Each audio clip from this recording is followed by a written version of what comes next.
আপনারা দেখেন এই পাহাড়ের উপরে এটা একটা দুর্গম জায়গা বলতে পারেন, বাংলাদেশের আমাজন জঙ্গল।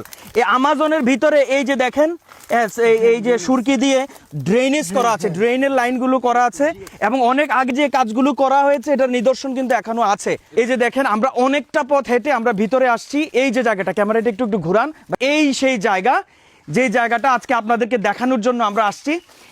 এই জায়গাটাতেই ঠিক এই মেশিনারিজগুলো দিয়ে এখান থেকেই আসলে অকটেন ডিজেল আলাদা করা হয় বা বিভিন্ন রকম খনিজ পদার্থ বের করা হয়। এই যে আপনারা দেখতে পাচ্ছেন এই সেই জায়গা, এবং এই জায়গাটা আসলে বাউন্ডারি করে এই যে দেখেন গ্রিল করে রাখা হয়েছে।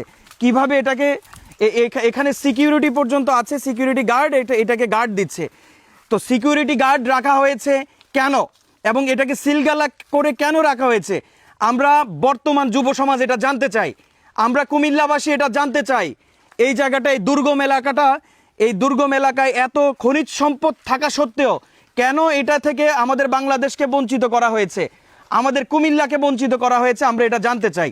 এই যে আমরা আসলে খুব তার কাটা দিয়ে এটাকে করে রাখা হয়েছে। এই যে দেখেন, এই যে দেখেন এটা এটা এটা অনেকেই বলে যে সীসা দিয়ে ঢালাই করা হয়েছে। এলাকায় একটা দুর্গম পাহাড়ি অঞ্চলের এই জায়গাটা দীর্ঘদিন এভাবেই তালাবদ্ধ করে রাখা হয়েছে।